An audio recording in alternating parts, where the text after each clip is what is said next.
So we have ourselves a stick on the ice classic. I'm pretty sure everybody knew this video was coming. NHL 25 Imperialism, last team standing wins. Now I've done a lot of NHL Imperialism videos, so I'm pretty sure we all know how it works here. It looks like the Minnesota Wild are going to be the first team attacking. So the Minnesota Wild are going to be the first team on the attack, and it looks like they're going to be heading north. But the Minnesota Wild, they weren't heading directly north. It was slightly northeast, but that doesn't really matter so much because it's still going to be the same matchup. We got the Minnesota Wild taking on the Ottawa Senators. So the very first matchup in NHL 25 Imperialism is going to be featuring these two teams right here. The Ottawa Senators are going to come out flying in the first period. Claude Giroux is picking up a goal. Ridley Gregg's going to be picking up a goal. In the second period, Minnesota is going to try to get back into this one. Matt Boldy is going to be picking up a goal, but Brady Tkachuk's going to be answering in the second period, so it's still a 2-goal game for Ottawa. Just when Minnesota thought they had a chance to come back into this game, Drake Batherson is going to be picking up a goal 5 minutes into the third period, and I think it's safe to say this game's over. Wait a minute, hold on. Jared Spurgeon's going to be picking up a massive goal halfway through the third period. It's not over yet, but with time winding down in this one, I don't think the Minnesota Wild are going to be making the comeback, so it looks like Ottawa's going to be our first winners in NHL 25 Imperialism.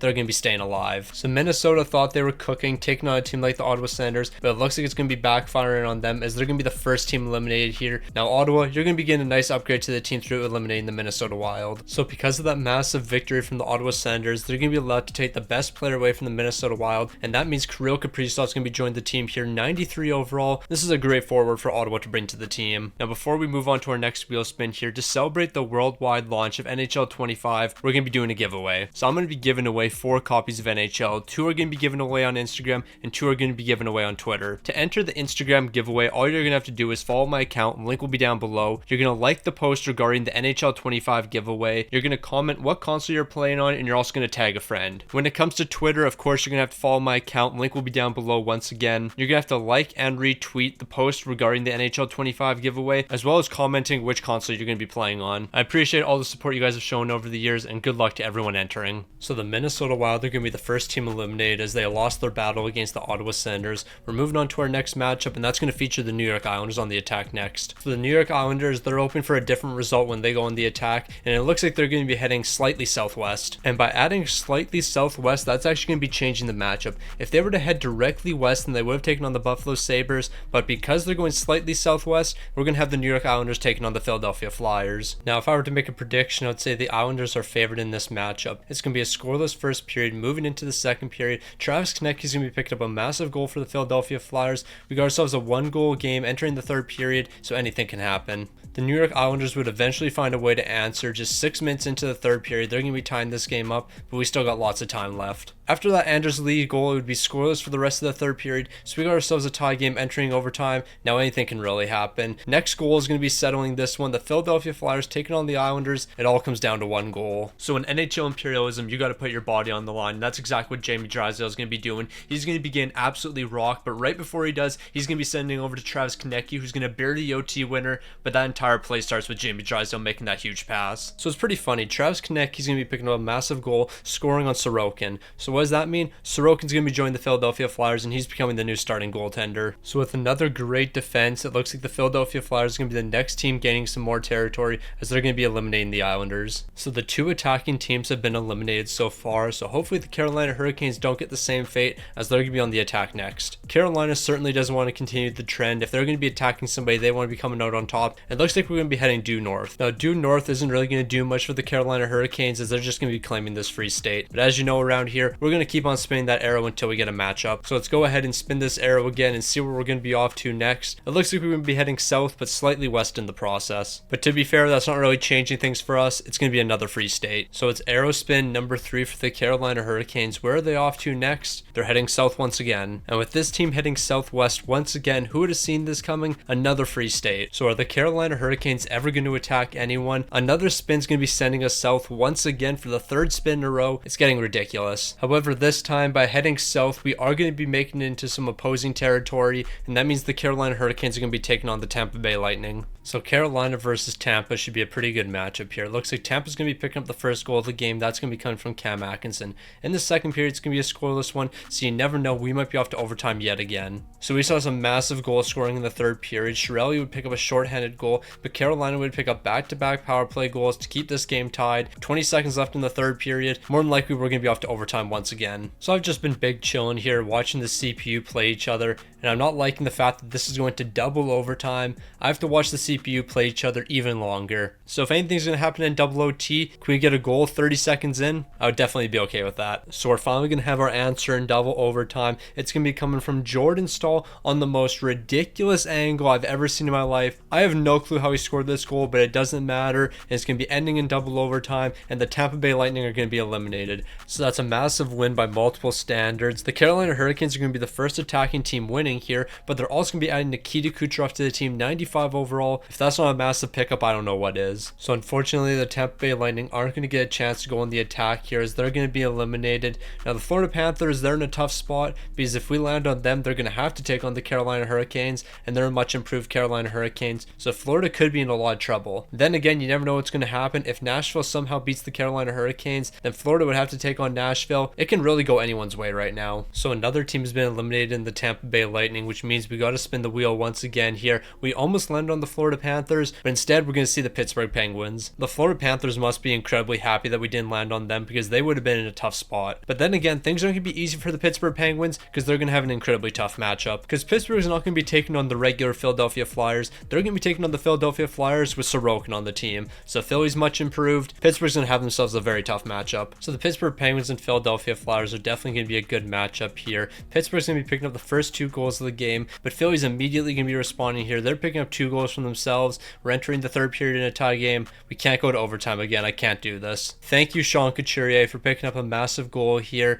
Now, I don't really care who wins this game. I just don't want to go to overtime for a 3rd straight game. So we're entering the final minutes of this game, and Morgan Frost is going to be picking up a massive goal. I think it's safe to say this game's over. Bobby Brink's going to be picking up an empty netter, and it looks like the Pittsburgh Penguins are going to be falling here in the 1st round. And you know what that means? Sidney Crosby's going to be joining the Philadelphia Flyers. That's going to be an ugly sight to see. Now, this is just an ugly sight to see, but we have to embrace it. The Philadelphia Flyers having Sidney Crosby on their team. I don't really care if we have to embrace it or not. This still doesn't seem right. So with another great defense, the Philadelphia Flyers are going to be securing some more territory here. Although Philly's defense has been great so far, I can't wait to see them go on the attack, because then we'll see what they're truly made of. Now, I never would have expected Philly to be as dominant as they have so far. But you know what? They've held it down their 2 defenses, and they've got 2 amazing players because of that. Moving on to our next matchup, we're going to see the Nashville Predators on the attack next. I have a feeling we're going to see them taking on Carolina. Now, why would I make that prediction right there? Well, considering Carolina almost completely surrounds them, there's a pretty good chance. However, it won't be happening with this very first spin, because Nashville's just heading south. So Nashville's going to need another arrow spin here. Where are we off to next? We're off to Carolina Hurricanes territory. In case you need me to prove it to you,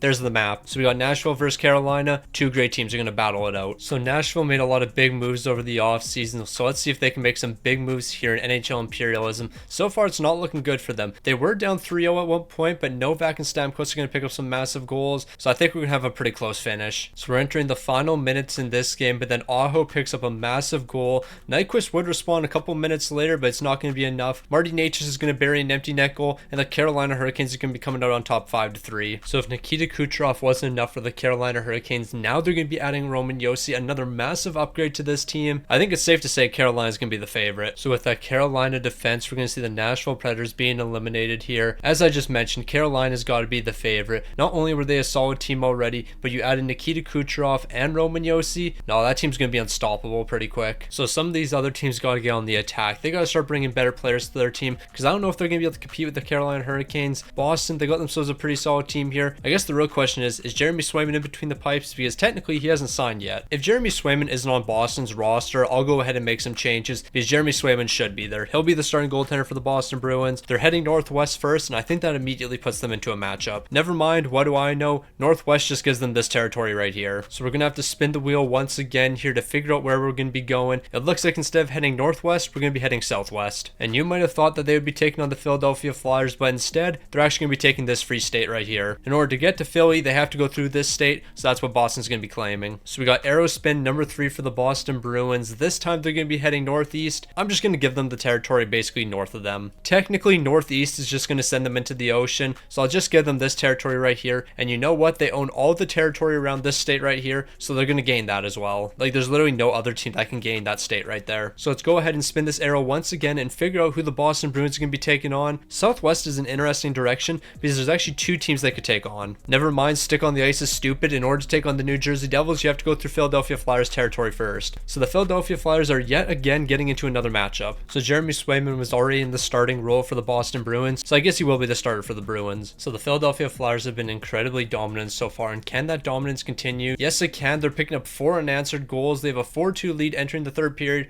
I think it's safe to say this game's over. Unless Boston can make some massive comeback here, I don't think they're going to be able to. Tyson Forster's picking up a big goal. I think it's safe to say this game's over. Philly's coming down on top yet again here, and now they're adding David Pastrnak to the team. So you have Sidney Crosby, you got Sorokin, and now you have Pasta. I think Philly might be better than Carolina now. So it's kind of funny. The top 3 for the Philadelphia Flyers now: David Pastrnak, Sidney Crosby, Sorokin. 3 guys that don't even play for this franchise, but now they're the top 3. And on top of adding 3 great players, it's time for you to add a lot more territory. You're going to be claiming all of these states right here, taking them away from Boston. Philly's really working their way up to becoming a dominant franchise. So can the Philadelphia Flyers keep up their dominance here? So far, that team's been absolutely unstoppable. The Toronto Maple Leafs are going to be on the attack next. This team is known for choking in NHL imperialism, so let's see if it happens again. Like, if it's not the postseason, it's NHL imperialism for this team. They never show up when it matters most. So it looks like the Toronto Maple Leafs are going to be jumping some water a little bit here. They're going to be entering Buffalo Sabres territory. Is this team going to be able to show up in the big time game? We're about to find out. So it's a known fact that the Toronto Maple Leafs always choke in NHL imperialism. They're going to be exchanging goals in the 1st period. Moving on to the 2nd period, it looks like the Buffalo Sabres are putting on the pressure here. Are the Toronto Maple Leafs going to be losing in the 1st round yet again?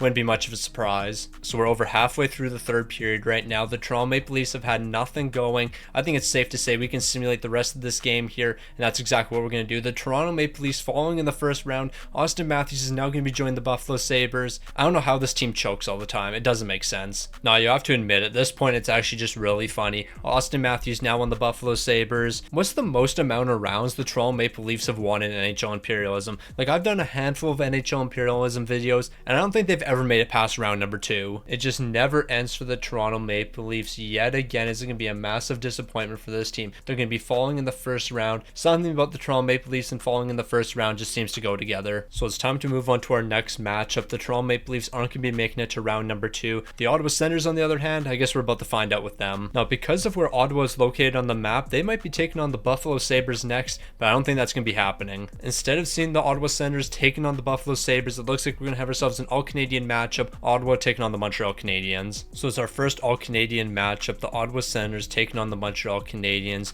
Jensen's going to be picking up a massive goal in the 1st period. In the 2nd, it looks like the Ottawa Senators are going to keep on the pressure. Tim Stützle and Brady Tkachuk are both going to be picking up goals here. Justin Barron's going to be picking up 1 for the Montreal Canadiens. Okay, there's a lot of goals scored here. It was a 2-goal game. Now it's a 1-goal game. Patrick Laine, I hope you get back from injury quick. That looked really ugly in that preseason game against the Toronto Maple Leafs. So nothing but the best for Patrick Laine right now. But Jake Evans is going to pick up a massive goal here. We're jumping into this one. We have a minute 57 left. It could really go either way. It was a very high goal scoring 3rd period. Honestly, I couldn't even keep track of what was going on. So after that onslaught of goals, it looks like there's not going to be another one picked up unless there's a big goal right here from Michael Matheson with seconds left in the period. He's going to be burying the dagger here, and this one is over. The Ottawa Senators falling with 1 second left in the game. That was a big time goal. What a pass back to Michael Matheson. He just filled in perfectly there. It was deflected into the net. I don't know who that went off of. It was deflected into the back of the net. What a tough break there.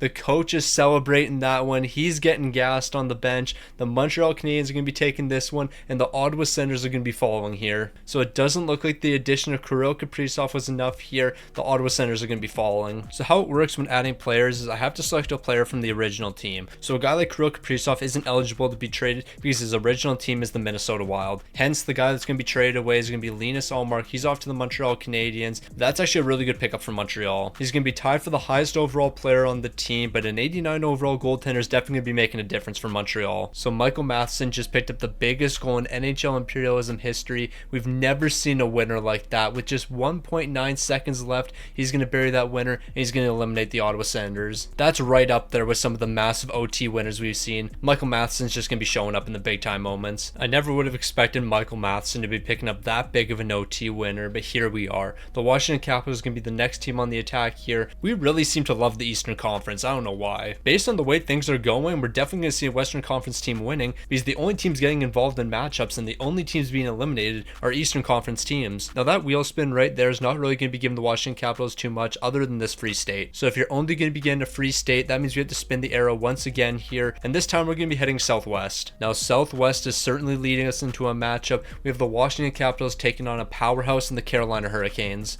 Alright, we're going to ignore the fact that the camera overheated. We have a game between the Washington Capitals and Carolina Hurricanes. Kotkaniemi and Marty Necas are going to be picking up 2 goals in the first period here, but Washington's immediately going to be responding. Tom Wilson's picking up a goal. Trevor Van Riemsdyk's going to be picking up a goal. It's a tie game entering the third period. We're going to be seeing a couple quick goals here in the third period, a handful of quick goals. Okay, it's a 4-4 game. Each team's been able to pick up 2 goals. They've answered each other real quick here. We have 4 minutes left in the game. I think we might be off to overtime unless something stupid happens. 45 seconds left. As we know, we have to jump into these games because we saw what happened in that Montreal-Ottawa game. 45 seconds is definitely enough time for one more goal here. Let's see who's going to be taking it. And off the draw, it's not going to take too much time. Sebastian Aho is going to find the back of the net. I knew we had to jump into the final 47 seconds there. I wasn't even ready for this one. I'm going to be honest, I wasn't even paying attention to what happened, but Sebastian Aho is going to be finding the back of the net right off the draw. They're going to feed him. He's going to get by the defense here. Charlie Lindgren just wasn't ready for that. That was a nice drawn up play from the Carolina Hurricanes, and what an instant replay we're going to be getting. Yeah, these instant replays are way better than NHL 24. Sebastian Aho with a massive goal here, but there's still going to be enough time for Washington to respond. So we have 5 seconds left here. As long as the Carolina Hurricanes can get the puck out of their zone, they're going to be all right. Sebastian Aho is going to go for the empty net, but it doesn't matter. That massive goal from Aho is going to allow them to win this game, and the Carolina Hurricanes are going to be stealing another player. So if the Carolina Hurricanes weren't good enough, Alexander Ovechkin, welcome to the team. This team might be unstoppable. No, like the Carolina Hurricanes really can't be stopped. It doesn't matter who they match up against, they're going to find a way to come out on top, and they're going to be doing that once again in this matchup as the Washington Capitals now officially eliminated. So I'm fully convinced the Carolina Hurricanes are never going to lose again. The Montreal Canadiens were just involved in a matchup, and now it looks like they're going to be on the attack. I'm not going to lie though, it's starting to get ridiculous how we're seeing only Eastern Conference matchups. Why can no Western Conference teams get in the mix? So the Montreal Canadiens are going to be heading slightly southwest, but it's very clear who they're going to be taking on. It's going to be the Buffalo Sabres, the team that took down the Toronto Maple Leafs in the first round. So we got the Montreal Canadiens taking on the Buffalo Sabres. Only one team's going to be walking away here. Montreal's going to be picking up 2 massive goals in the first period here, and in the second period they're going to keep on putting on the pressure. This game's over. We're simulating the third period. Buffalo's not going to be making the comeback, and they're going to be falling 5-2. So it's actually kind of funny when you think about it. So the Buffalo Sabres and NHL Imperialism are 1-1. They beat the Toronto Maple Leafs, but they lost to the Montreal Canadiens. But there's one guy on the Buffalo Sabres that's technically 0-2,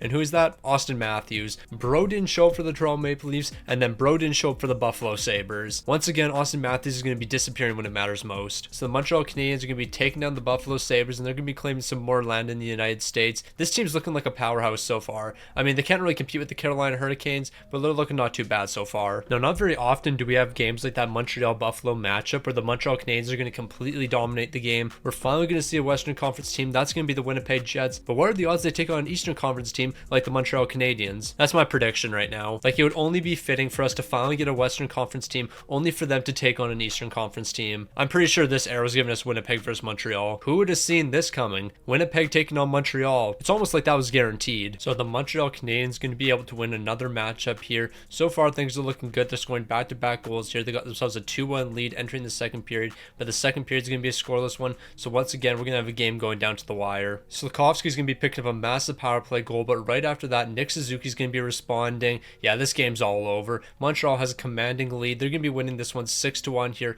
and now they're going to be adding a player from the Winnipeg Jets, and I think the highest overall player on the Winnipeg Jets is actually the guy they just peppered in Connor Hellebuyck. So Montreal's going to be rocking a tandem of Connor Hellebuyck and Linus Ullmark. I would definitely be okay with that. So we got ourselves a new goaltending tandem in Montreal. That's going to be Connor Hellebuyck and Linus Ullmark.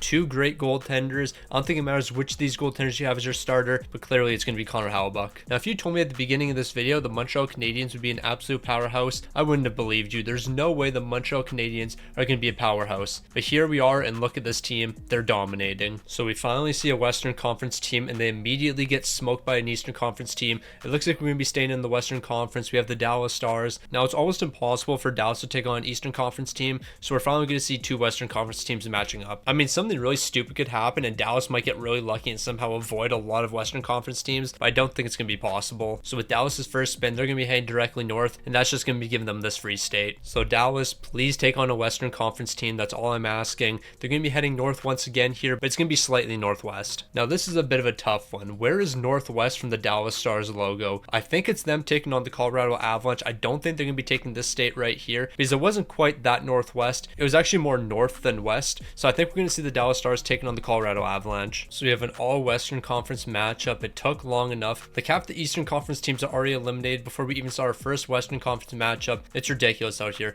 Wyatt Johnston's going to be picking up a massive goal. Miles Wood's going to be picking up another one for the Colorado Avalanche. We have a 1-goal game entering the third period. So we're entering the final minutes of the third period. Nathan McKinnon's going to be picking up an insurance goal. I think we can just let the simulation do the rest here. The Colorado Avalanche are going to be coming out on top 3-1 here. That was a massive goal by Nathan McKinnon with only 4 minutes left. I think this was the real difference maker that took Dallas out of this game. So if the Colorado defense wasn't good enough, you're now going to be adding Miro Heiskanen. You're going to have Devontae's, Cale Makar, Miro Heiskanen. I don't really care what the rest of your defense is looking like. As long as you have these three guys, you're going to be looking elite. So with that defense from the Colorado Avalanche, they're going to be taking all of Dallas' territory. So we've seen another Western Conference team fall here. Like they're not seeing any success. Then again, we did just see two Western Conference teams match up. So one of them was going to win and one of them was going to lose. And we're probably going to see that with our next matchup. The Vegas Golden Knights are on the attack next. Now normally I would have Vegas favored to win this matchup, but they're clearly not the team they used to be. Now although Vegas is surrounded by teams, I don't think this is actually going to be leading them into a matchup. So although Vegas is surrounded by 4 different NHL teams, they're claiming this free state right here. I don't even know how they did that. So let's give Vegas another spin here and see which direction they're going to be heading. Did they really just avoid another matchup? Gotta give respect where respect is due. Vegas is somehow avoiding these matchups. If they somehow match up against either the Seattle Kraken or the Vancouver Canucks, then it's got to be rigged. Like there's 4 different NHL teams surrounding Vegas and somehow they're going to match up against Seattle. I guess I'm going to have to take that back. They're not taking on Seattle. Instead of taking on the Seattle Kraken, Vegas is actually going to have themselves a pretty easy matchup. They got the San Jose Sharks. San Jose clearly not the team they used to be, so this should be fairly easy for Vegas. So we're going to see Macklin Celebrini in action here against the Vegas Golden Knights.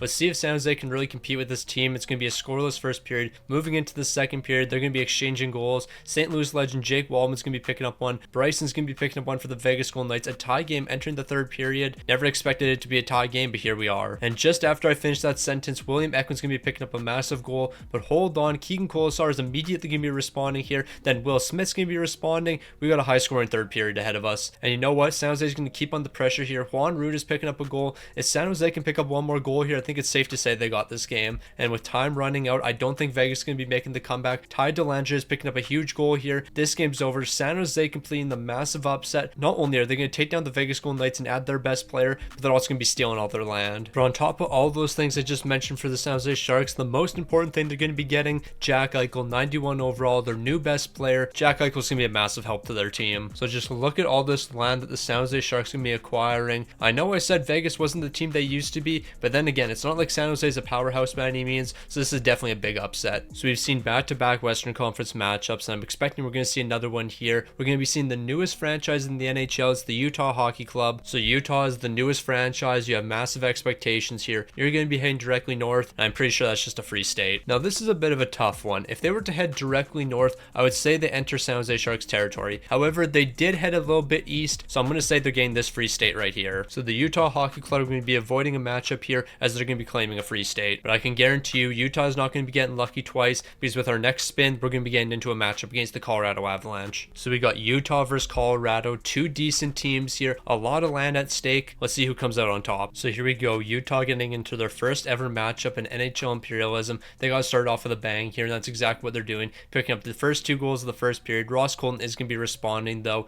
and it looks like Colorado's just going to keep on scoring. Middlestad's picking up a goal, Gabriel Landeskog's picking up a goal. We got ourselves the third period. Utah, if you want to win your first ever game in NHL Imperialism, you're going to have to show up when it matters most, and Mikko Rantanen, he's going to be doing that. Kiviranta, he's going to be doing that as well. It's a 5-2 game. I'm just simulating the rest of the third period. Utah's not making this comeback. Nathan McKinnon would score a couple minutes later, a dominant 6-2 victory. Utah, you're not going to be able to win your first game in NHL Imperialism. That's a tough look. So this was Utah's first NHL Imperialism, and on top of them losing in their first matchup, they're also going to be losing Clayton Keller as he's going to be joining the Colorado Avalanche. So that's back-to-back L's for the Utah Hockey Club. I guess things haven't changed since you left Arizona. No, but in all seriousness, now that the Arizona Coyotes are out of Arizona and they're in Utah, I can guarantee you that team's going to see a lot more success just because of their new owner. Like, their previous owner held them back so much, it was actually ridiculous. Utah might not be elite yet, but I wouldn't be surprised as if they're pushing for a wildcard spot this season. So Colorado continues to show up in the big time games, and now it's time for us to move on to our next matchup. Sticking in the Western Conference, we have the Vancouver Canucks. Now Vancouver, you're surrounded by some pretty tough matchups, so you better be careful here. It looks like you're going to be heading slightly northeast. The slightly north part means quite a bit. Now if you were to head slightly southeast, then you would have been taking on the Calgary Flames, but instead you have the Edmonton Oilers. One of these two teams in Alberta is not like the other. Now though Edmonton just made it to the Stanley Cup final and made a bunch of great additions over the offseason, they are one team that just never seems to show up in NHL Imperialism. Blueger's going to be picking up the first goal in Imperialism for the Vancouver Canucks. Hoglander would give the Vancouver Canucks a 2-0 lead, but Draisaitl is going to be responding with seconds left in the period. We got a 1-goal game entering the third period. McDavid, you're going to have to show up here, but Carson Soucy picking up a massive goal. JT Miller picking up a massive goal. I don't think Edmonton's going to be able to make this comeback. 3 goals in the final 10 minutes. They're not going to be able to do that because they need to score 4 goals now. This one's over. Stuart Skinner allowing 5 goals in game number 1 of NHL Imperialism for the Edmonton Oilers, and they're going to be falling. But as I mentioned, Edmonton's just one of those teams that never shows up in NHL Imperialism. I don't know what it is about this team, but Vancouver, you just added a great player. So although this man didn't show up in NHL Imperialism, that doesn't really matter because he's still a 97 overall, the best player in the game. Connor McDavid, welcome to Vancouver. That's one thing the Edmonton Oilers and Toronto Maple Leafs have in common. When NHL Imperialism comes up, these two teams just completely disappear. They should be dominant teams in NHL Imperialism. All they have to do is win one game, and that just never happens. Vancouver's going to be staying alive here, and they got an elite player. So let's keep on spinning the wheel and keep on getting new matchups here. And it looks like our next one's going to feature the Florida Panthers, and there's only one team Florida can take on. Florida's fully surrounded by Carolina Hurricanes territory. So Carolina, we haven't seen you enough in this video. It's time for you to get into another matchup. So Carolina and Florida, I think we all know who the favorite in this matchup is. It's going to be the Carolina Hurricanes, and they're just going to keep on dominating. This wasn't even a game. 6-1 for Carolina. Well, I think it's safe to say Carolina's going to be taking home NHL Imperialism. Nobody can beat this team right now. So we have to add the highest overall from the Florida Panthers. That's going to be Barkov, 94 overall. This Carolina team's elite.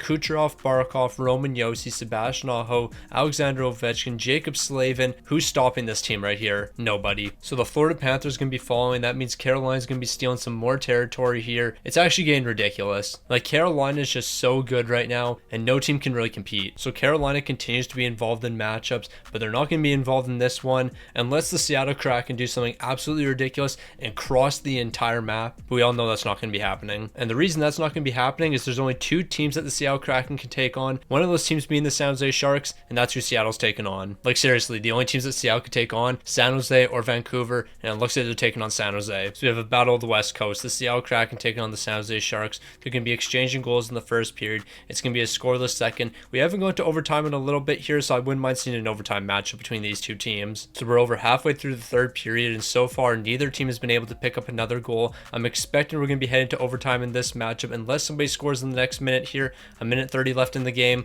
Let's see what happens. So we're in the final seconds of this one. Celebrini going to bring the puck into the zone. He's dropping it over to Kuhn, and nothing's really going to happen here unless Celebrini scores right here. He was going to go for a quick tuck there, but not enough time left in this game, so we're off to overtime. So in the big moments like this, you need the big time players to step up. Mario Ferraro's going to throw a shot towards the net, but Jack Eichel's going to deflect it in front of the goaltender. He's not going to be able to react in time, and the San Jose Sharks going to be taking down the Seattle Kraken. So with that big overtime goal from Jack Eichel, Brandon Montour is going to be leaving the Seattle Kraken after signing a free agency, and now he's going to be taking his talents over to the San Jose Sharks. San Jose's low-key building themselves a pretty decent team here. Brandon Montour and Jack Eichel both been added, and you got Tyler Toffoli in free agency. If this team can win another 2 matchups, they'll be in a great spot. So with that defense from San Jose, it looks like the Seattle Kraken are going to be eliminated here. I was expecting big things from them. You know what? They have Andre Burakovsky on the team, and what more do you really need other than Andre Burakovsky? But you know what? He just didn't show up in the most important game, and that's not like Andre Burakovsky. Normally he's showing up in these big time games, but I guess it's not going to be happening here in NHL 25. But the legend of Andre Burakovsky still lives in our hearts. We know he's going to step up in the big time games. Unfortunately, he's not going to do it in NHL 25 here. But with us staying on the West Coast, we might see another matchup with the San Jose Sharks. The Anaheim Ducks are going to be on the attack next, and there's a good chance that they match up against San Jose,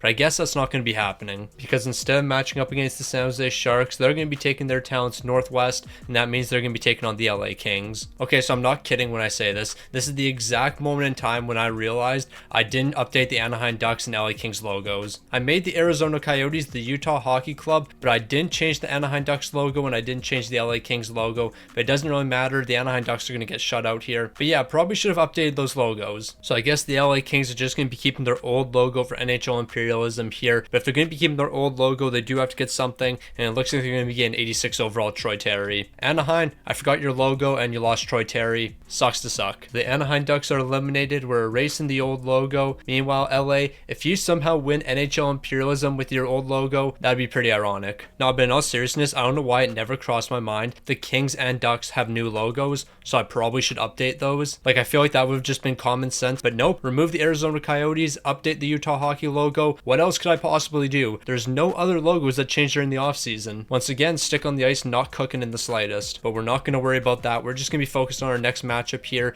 and it's going to have Colorado heading north, but I think that just leads into a free state for them. So Colorado, you headed north, but slightly east in the process. So I'm going to give you this free state right here. If I were to give you this one, you're technically heading directly north. And if I give you this one right here, well, that just doesn't really make sense to me. So yeah, you're going to get this free state right here. Take it and leave it. So let's spin the arrow once again and try to get into a matchup. And that's exactly what we're going to be getting here. Colorado versus San Jose. Now, if San Jose wins this matchup right here, I'll believe in what they're building. Now, the San Jose Sharks, they've completed some pretty impressive upsets so far. Let's see if that's going to continue for them. William Eklund's picking up a goal in the first period, but so is Gabriel Landeskog. And Landeskog, he's going to keep on scoring, picking up another goal in the second period. We're off to the third period. Is San Jose going to be able to make the comeback? I highly doubt it, but anything's possible. So we're halfway through the period, and so far San Jose has had no answer for the Colorado Avalanche, but it's still a pretty close game right now. Is Colorado going to be able to pick up another goal? We're entering the final minute 20 here. San Jose still has a chance of making the comeback in this game, so we better jump into it. So San Jose is going to try everything in their power to stay into this game,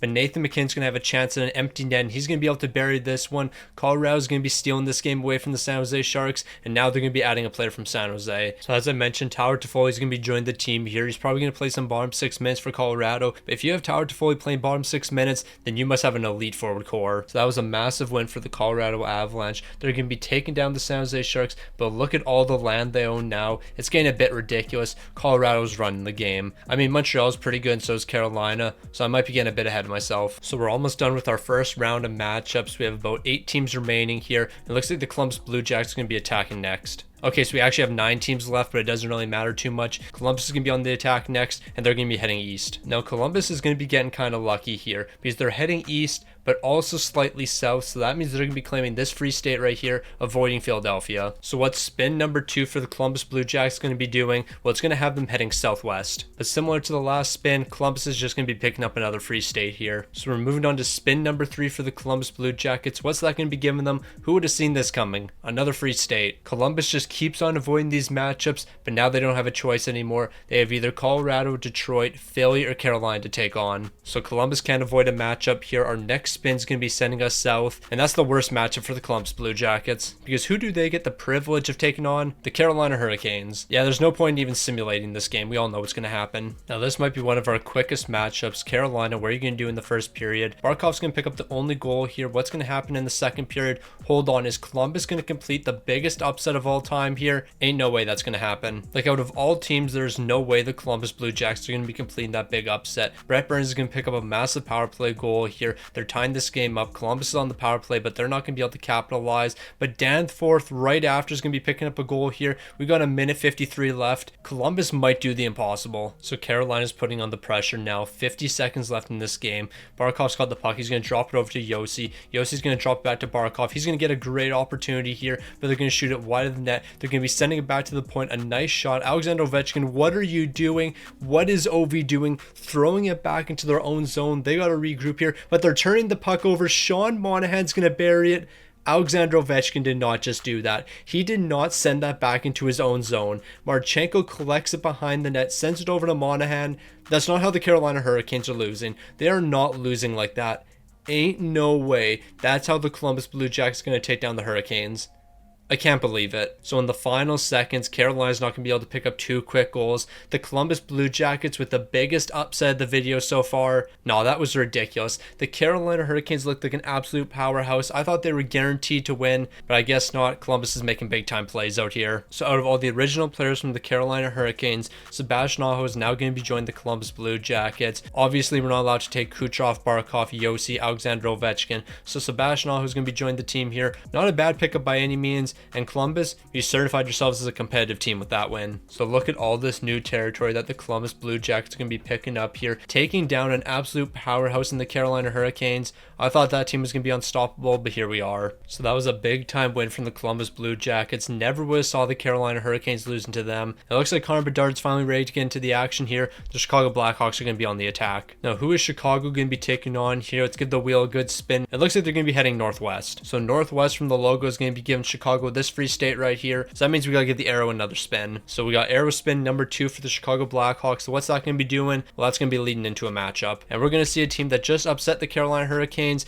We got Chicago versus Columbus. So Columbus is coming off a massive victory. Let's see if they can keep that going for them. Korchinski and Bertuzzi are picking up the first 2 goals, but Sean Kuraly is eventually going to respond for the Columbus Blue Jackets. We got ourselves a scoreless second period, so the third period is going to be deciding this one once again. We've had ourselves a lot of close games, and this is going to be another one. Kent Johnson is going to be picking up a massive goal 11 minutes into the third period. He's tied this game up, and as long as Chicago doesn't pick up another goal, but we don't even have to worry about that because Zach Werenski is going to pick up a huge goal. We got a minute left in this game, and Columbus might be stealing this one away. So Chicago is putting on all the pressure right now. Seth Jones is taking a shot towards the net. It looks like Columbus is going to be retrieving it behind the net, though. JVR's got a chance at the empty net here, but he's going to be passing over to Marchenko, who's going to take a really difficult shot there. You should have held off for another 2 seconds, then you would have had a wide open net, but you know what, he's going to take the difficult shot here. Provorov's going to get the puck out of the zone. Sean Monahan's collecting it. Seaver's saying you're going to have a good shot here, but you're going to turn it over. You should have just held on for a couple seconds. Athanasiou, a last second shot's not going to be good enough here. Bertuzzi's going to be collecting the rebound, but it doesn't matter. Columbus is going to be staying alive here, and they're going to be taking down the Blackhawks. So it looks like the Columbus Blue Jackets are going to be getting another nice upgrade to the forward core as Connor Bedard is now going to be joining the team. I wouldn't be overly surprised if you see Columbus play him out of position, because you kind of want Connor Bedard in your first line. You don't really want him to be your second line center behind Sebastian Aho. If I'm Columbus, I want both of those guys on the ice at the same time.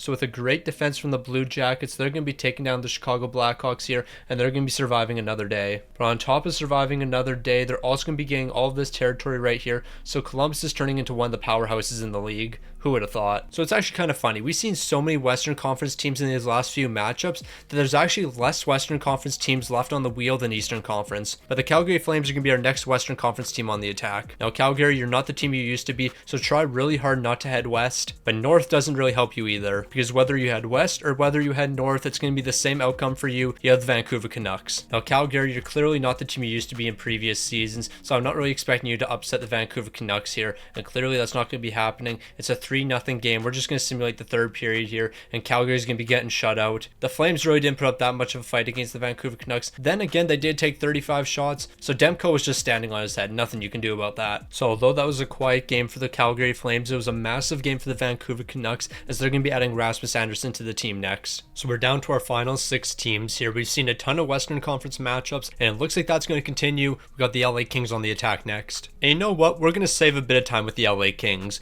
I'm going to give them this free state right here, and then I'm going to give them this free state right here. But after doing that, they're taking on the Colorado Avalanche. There is no other team they can take on. Now, there's not many Western Conference teams left, and we're going to see 2 of them matching up here. The LA Kings taking on the Colorado Avalanche. The LA Kings are flying right now, and I think it's safe to say this game's over. A 3-0 lead entering the third period. We're going to simulate the third period here, but I might have spoken too soon. Never mind. No, I didn't. It's 6-2. When the third period simulated, I saw the Miles Wood goal, and I saw the Nichushkin goal, and I was like, hold on, maybe Colorado made a comeback. But no, LA just scored 3 unanswered here, and that's the game. So Nathan McKinnon, you had goals of winning NHL Imperialism with the Colorado Avalanche. Unfortunately, that's not going to be happening here, but you still might win NHL Imperialism because now you're moving on to the LA Kings. And with that loss, look at all this area that the LA Kings are going to be acquiring. They're going to be right up there with Montreal for the most amount of land owned. So LA is certainly going to be changing the game with that massive upset, taking down the Colorado Avalanche. It's about time we saw another Eastern Conference team get in the mix, and New Jersey is going to be on the attack next. Now, it's not going to take too many spins to figure out who New Jersey is going to be taking on.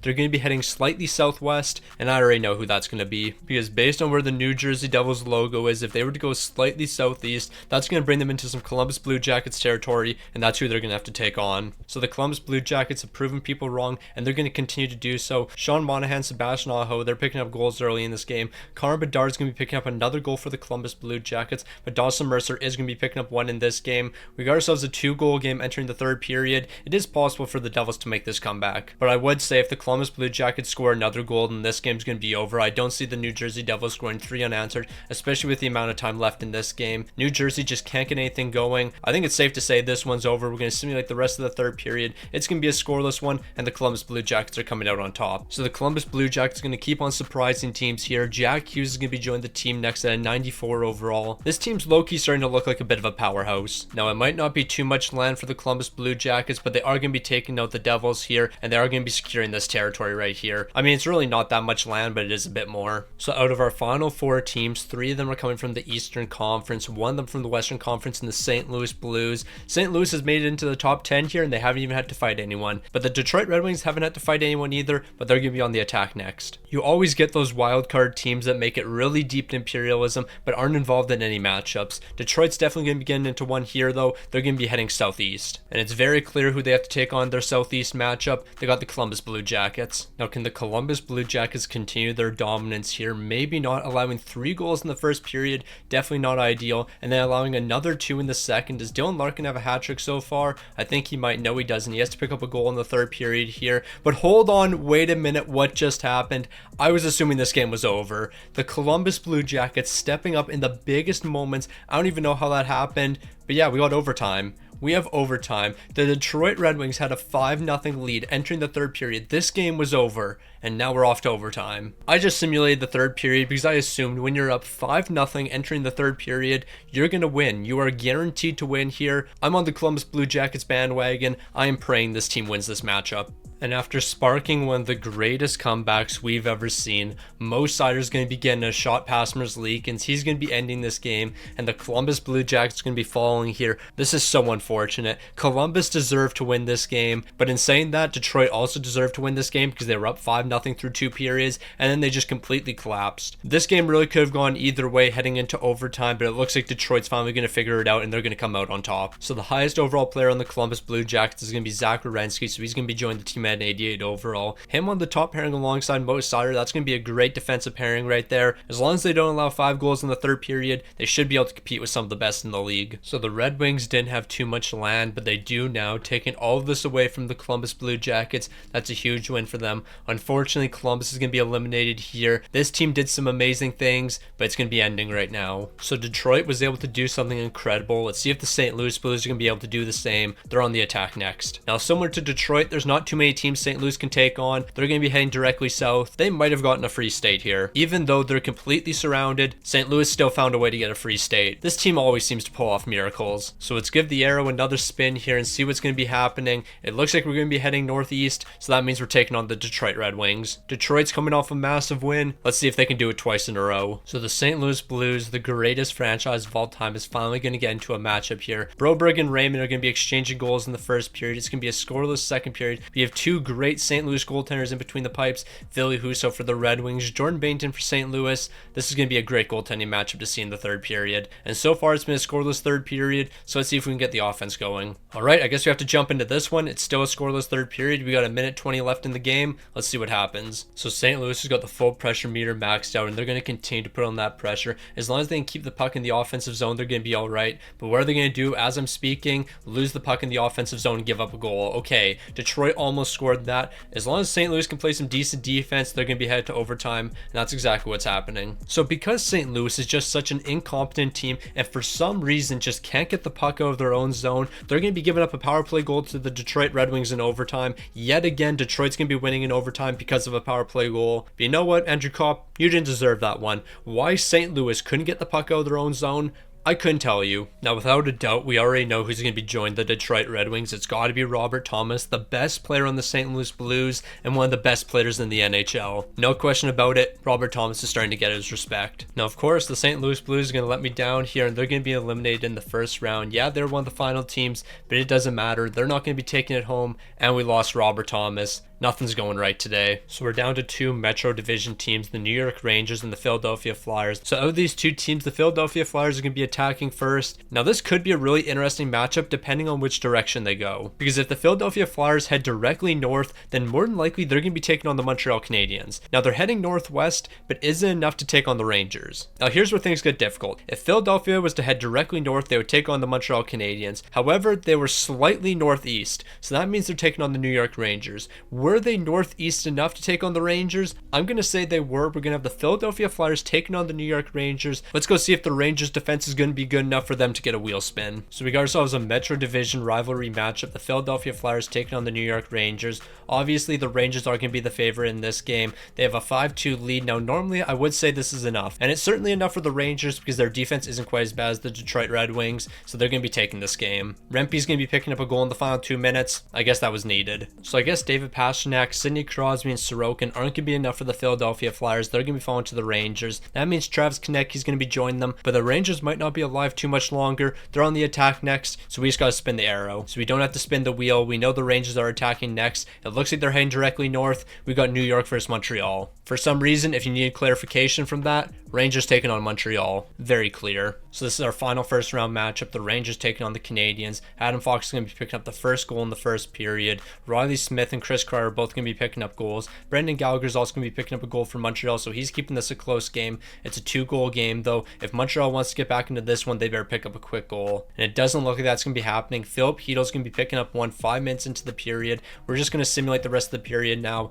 It's 5-1. Make that 6-1. Lafreniere is going to bury one last goal with 2 minutes left, and the Rangers are going to be eliminating one of the final Canadian teams in the Montreal Canadiens. The Vancouver Canucks might be still left, but there's a lot of tough teams out there still. So with Montreal defeated, Nick Suzuki is going to be the final player secured from the first round. He's going to be joining the New York Rangers here at an 89 overall. That's going to be a great pickup for them. But we've entered round number 2, and we only have 4 teams remaining. The Vancouver Canucks, LA Kings, Detroit Red Wings, New York Rangers. We could basically just do East versus West at this point. Just have the Rangers take on the Red Wings, the LA Kings take on the Vancouver Canucks. We're going to have to hold off for a little bit because there is a chance that the LA Kings take on the Detroit Red Wings just based on the way the map is. So it's going to be a legendary wheel spin. 4 teams left. Who's going to be attacking first out of these 4? It's going to be the Detroit Red Wings. Now, more than likely, the Detroit Red Wings are probably going to be taking on the New York Rangers, but maybe not. Now, that was a really tough wheel spin because the Detroit Red Wings are going to be heading southwest. Now, where is southwest? Well, this is directly west. Here's slightly southwest. Here's really southwest. Were they southwest enough to be avoiding the LA Kings and taking this free state? I think they might have been. This team somehow got a free state. Now, Detroit better not claim any more free states here. We're going to give this a nice wheel spin directly south. That's not giving us anything whatsoever. If anything, it actually would be giving us a free state. And heading directly west, I actually think that gives them another free state. Now, this isn't directly south for the Red Wings, but we're just going to be giving it to them anyways. And by this team heading directly west, they get this free state right here. This team's doing the impossible right now. Now, Detroit, you are completely surrounded, but somehow you keep on getting free states. That's not happening anymore, though. We got the Red Wings taking on the New York Rangers. So we have one of our final games between the Red Wings and New York Rangers. Aaron and Lucas Raymond are going to be exchanging goals in the first period. In the second period, we're going to see DeBrincat and Adam Fox exchanging goals. I swear, if Detroit wins another game in overtime, I'm going to lose my mind. So we have a few minutes left in the third period, but Artemi Panarin's going to be picking up a massive goal. The Rangers have the lead now. We'll jump in the final minute, and we'll see if the Red Wings can make the comeback. Based on what Detroit's done so far, honestly, I wouldn't be surprised. So the Red Wings get the puck in the offensive zone. Robert Thomas is going to dish over to Patrick Kane, but he's going to turn it over. Keandre Miller's going to get out to Nick Suzuki. This game should be... Bro, what are you doing? I could have hit that shot. I'm pretty sure 99% of people could have hit that shot. How are you missing from that far away? I swear, if Detroit comes back and wins this game, I don't even hate Detroit or anything. I just find it really funny how this team has somehow made it this far based on overtime wins. They should have lost a long time ago. They were up 5-0 in a game and then allowed 5 goals in the third period. They should not be here. So we have 1.7 seconds left. We can say this game's over. The Rangers are going to win the face-off. But Nick Suzuki, you got to hit that shot. Bro, what's wrong with you? So another playmaker is going to be brought to the team here in Dylan Larkin. He's going to be the next piece for the New York Rangers. This team's been playing some great hockey. They got a great defensive core, a great forward core, and a fantastic goaltender. The LA Kings and Vancouver Canucks are going to have their hands full with this team. And with that massive win right there, look at all the territory the New York Rangers are going to be securing here. They own half the map right now. We're down to 3 teams, the Vancouver Canucks, LA Kings, New York Rangers. There's a good chance if we land on the LA Kings, they could be taking on the Rangers, and then Vancouver will make make it to the final after only beating the Edmonton Oilers and Calgary Flames. But I might have gotten slightly ahead of myself because technically the New York Rangers haven't attacked yet, and now they're going to be attacking next. In that last game, they were a defending team, so they still got the opportunity to attack, and it looks like they're going to be doing that next. Now, I feel an arrow spin is very useless because more than likely they're going to take on the LA Kings. They're going to be heading northwest, so I think that's a free state. Now, it's technically not a free state for the Rangers, it's a free province. They're going to be getting Saskatchewan. So let's give the Rangers another spin here and see where they're going to be heading. They're going to be taking on the Vancouver Canucks now. The Vancouver Canucks had a very easy path to the finals, but now they got to take on the Rangers. So the Vancouver Canucks, I thought you had an easy path to the finals. The only team that you'd have to take on is the LA Kings, but that's actually not going to be happening here. Look at all these directions right here New York could have had when taking on the LA Kings, but nope, they had to go through Saskatchewan first, then make it to the Vancouver Canucks, and that's going to be happening here. So Vancouver, you better be ready for a pretty tough team. Now the Vancouver Canucks might have picked up Rasmus Andersson. They might have Connor McDavid on the team. I'm not really too sure if that's going to be enough for this New York Rangers team because they've been an absolute powerhouse so far, but I got to take it back. The Vancouver Canucks having a 5-3 lead entering the third period here. Vancouver might be on the verge of a massive upset, but hold on, I might be speaking a bit too soon. Dylan Larkin picking up a massive goal. It's a 1-goal game in the third period. Let's actually make that a tie game. Nick Suzuki's coming up clutch. So we have a tie game in the third period here, entering the final couple minutes. We have a minute 24 left in this game. We got to jump into it. More than likely we're off to overtime. Now in the little bit that's been played so far, the Vancouver Canucks can't even compete with the New York Rangers. They're going to be winning the face-off here. They got the full pressure meter maxed out. If they want to score a goal here, they're going to have to put on the pressure, and they're putting on zero pressure whatsoever. What is going on here? They're just letting the Vancouver Canucks walk in. They should have ended that game right there. This game should have been over. I don't know what the Rangers were doing. So Jake DeBrusk is going to be bringing the puck in along the boards here. He's going to find a wide open Elias Pettersson. I don't know why nobody's picking him up, and he's going to bury this into the back of the net. The Vancouver Canucks, a team who I thought had an easy path to the finals, is going to make it to the finals here. They're going to be taking down the New York Rangers, and now we got two Western Conference teams left. The Vancouver Canucks taking on the LA Kings for the final. So Artemi Panarin is going to be the final player changing teams here. He's going to be joining the Vancouver Canucks at 95 overall. We're going to have ourselves a great final between two Western Conference teams, and if I'm going to be honest, I didn't expect either of these Western Conference teams in the final. So with that big win, we got to give Vancouver all of this territory. We're down to our final matchup, the LA Kings and Vancouver Canucks. I've mentioned this a million times, but the first thing we got to do is find out who's going to be on the attack. So who's going to be the home team? Who's going to be the away team? The LA Kings are going to be on the attack, so we got Vancouver as the home team. So here we go, our final matchup, the Vancouver Canucks taking on the LA Kings. I guess LA is going to be the home team because no matter what I do, I can't set the Vancouver Canucks as the home team. It has to be the LA Kings, but we're not even going to worry about it. Nathan McKinnon and Connor McDavid are exchanging goals in the first period. Of course, the second period is going to be a scoreless one. We have to go into overtime for this final matchup. It's only fitting, and so far we haven't seen a goal in the third period, so we might be off to overtime once again, but maybe not. Hronek picking up a massive goal for the Vancouver Canucks. He's giving them the lead in the third period. And you know what? The Vancouver Canucks are going to keep on putting on the pressure. Elias Pettersson picking up another massive goal. I think it's safe to say the Vancouver Canucks have this one, but stranger things have happened. So in the final minutes of this one, LA's put on all the pressure they possibly could have, but it's still not going to be enough. The Vancouver Canucks can be the winners of NHL 25 Imperialism, a team that wasn't really doing too much through the entire course of Imperialism here. They won 2 games against the Edmonton Oilers and Calgary Flames, and then really didn't do too much. Then in the final couple rounds, that's when this team stepped up, taking down the New York Rangers to stay alive, and then beating the LA Kings to cap it all off. And just like that, the Vancouver Canucks are our winners of NHL Imperialism. So another annual Stick on the Ice Classic has been complete here, but now it's time to change some things up.